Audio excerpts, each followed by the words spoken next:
This is video number 2 for sections 4.3 and 4.4, graphs of exponential functions. We've been working with exponential functions. We've figured out the meaning of the a and the b, at least with regards to tables. But now we need to figure out what's the picture going to look like, right? Every time we drew a linear function, we got a line. What about these exponential functions? What kind of shape are we going to get? Well, to start us out, what I did is I copied down one of the equations we've already looked at, y equals 3 times 2 to the x. Let's try to plot some points and draw this graph by hand. Maybe one thing that would be helpful would be to copy down the table that we created for this function in the last video. So here it is. Remember, the y-intercept shows up. The a is the y-intercept, and this is the one where the y value is over here timesed by 2 because the b is 2. Well, let's see if we can plot some of these points. Negative 1, comma 1.5, 0, comma 3, 1, comma 6, and 2, comma 12. I think that's enough for you to tell we're certainly not getting a line. If you got a ruler out, these 4 dots would not connect in a line. Hopefully you can imagine kind of the smooth curve that we're about to draw. Exponential functions have a nice curve to them. So something like this. Now the question is what happens at the ends? You know, what happens at the far right or at the far left? Well, the far right, I think, is pretty easy to think through. Remember, the y values keep doubling in this table, right? They keep timesing by 2, so 6 times 2 is 12. The next one would be 24, and then 48. The y values are getting huge. And so what this thing does is it just skyrockets off to infinity.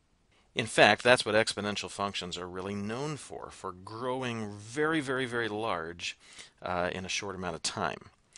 Okay, what about over here at the far left? Is this going to head down toward negative infinity?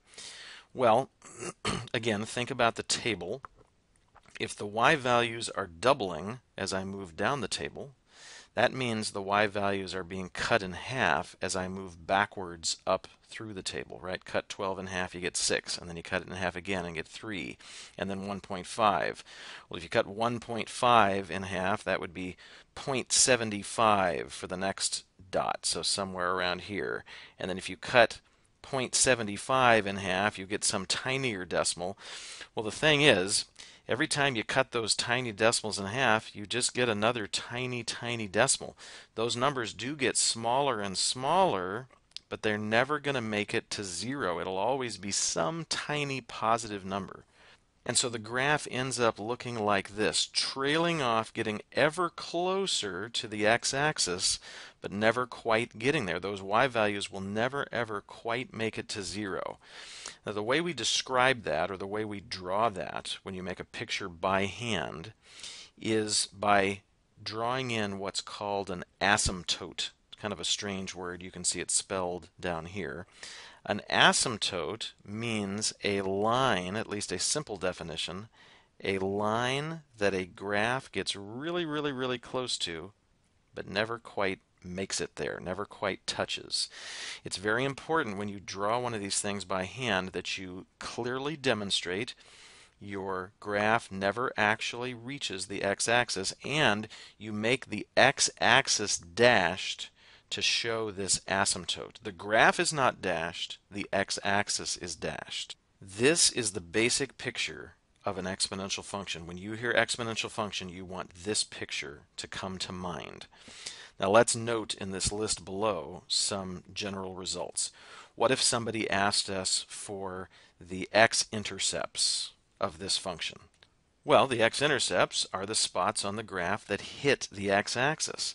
Look at the red graph. We just got through saying that it never, ever hits the x-axis. It gets really, really close, but it never gets there. That means there aren't any x-intercepts, and there never will be for an exponential function. The asymptote, that simply is asking where is the asymptote. Every single time we draw one of these things, the asymptote will always be along the x-axis, and drawing it as a dashed line is a required part of drawing these graphs by hand. The domain of the function. Remember, domain means the list of all the x's that ever show up on the red graph. Well, look at this thing. This arrow goes off forever to the left. This arrow goes off forever to the right. That means every single x value will show up. We say the domain is all real numbers. Would that be the same with the range? The range is a listing of every y value that ever shows up on the red graph. So now we're looking up and down. Well, it's definitely not all real numbers. I've got a whole bunch of y's down here that are never, ever, ever on that red graph. It looks like the lowest y you ever get, well, it's that asymptote. It's closing in on 0, though it never quite gets there. And so what we say is the range is all numbers that are bigger than 0. Certainly every positive number is covered as this thing shoots off to infinity, but it never ever does quite get to 0. One really, really great result is that all 4 of these things we just wrote down are the same every single time you have an exponential function. If you learn them, you can just repeat the answers every time. Okay, what about a and b? Surely they must have some impact on the graph. Every single graph isn't going to be identical. When you change a and b, little things are going to change. The a is very easy because we already saw that in the last part. We said that a is the y-intercept. You can see that right here on the graph, right? The a was a 3 in this equation. And there it is, 3 as the y-intercept. We can always count on the fact that 0, a will be the y-intercept. What about the b, that base multiplier? In our example, the b value is that 2.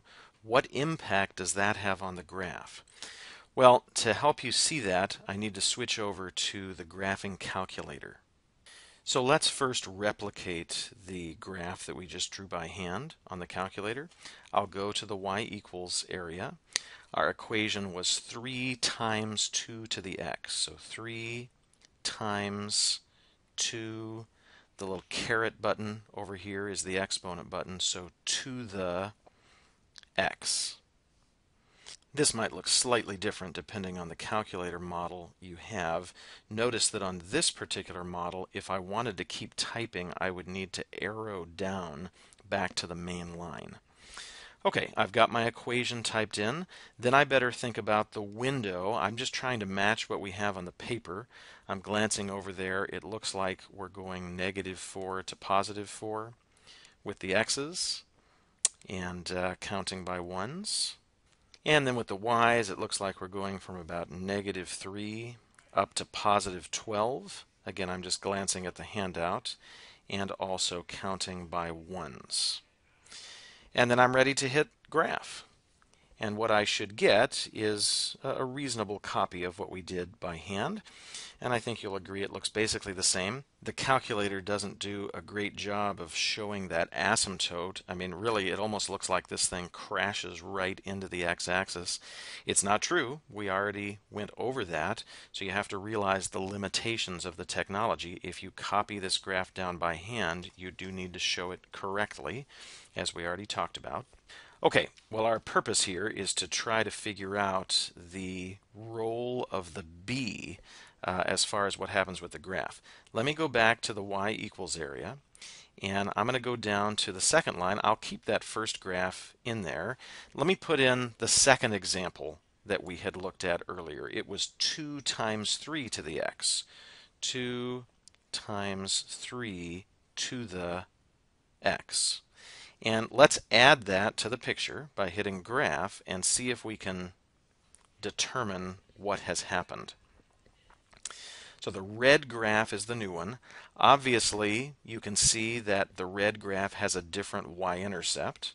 It had a y-intercept of 2, an a of 2, whereas the other one had an a of 3. So that's kind of an obvious change. How is the b changing things? Well, hopefully the word that's coming to mind for you is the word steeper. Look at the red graph. It starts off kind of similar, but then, boy, it skyrockets off to infinity even faster than the blue one. Well, that's not an accident. That's one of the things that the B determines. So to note that on our handout, we'll say B impacts steepness. All we mean by that is the larger the B value, the steeper the graph. In the first example, the B was 2. In the second example, the B was 3, and the second graph was steep. You could play around with this some more. If I went back to that second example and I changed, for example, that base multiplier of 3 to a 9, and then I went back to the graph, now that red graph is even steeper. Again, the bigger you make the B, the steeper the graph you're going to get. Well, there's one other thing that the B controls, and this one might be a little more surprising to you. Let me go back. I'm going to leave that first equation there. Let me clear out the second one and put in that other example that we had looked at in the previous video. It was y equals 4 times 1/2 to the x. And just like I had it written on paper, I've gone ahead and used parentheses instead of the multiplication symbol.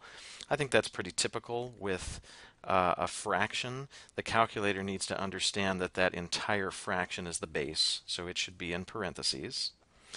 Okay, well, let's add that to the picture and see what happens. The blue one is the original. Aha, the red one is this new one. Now this might not be what you expected. I still have that similar shape, but this one, the red one, is now moving downward from left to right. It's like the entire direction of the thing has changed. Of course, the question is, why is that? What about this second equation made that happen? Well, think about the table. In fact, you could even look back at your notes when we created this table.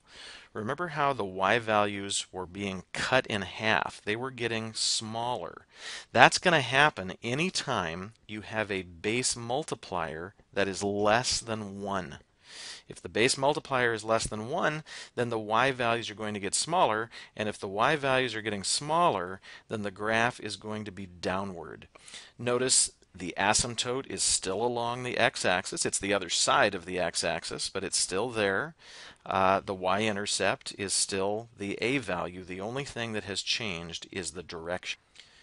So the way we say that is that B impacts direction.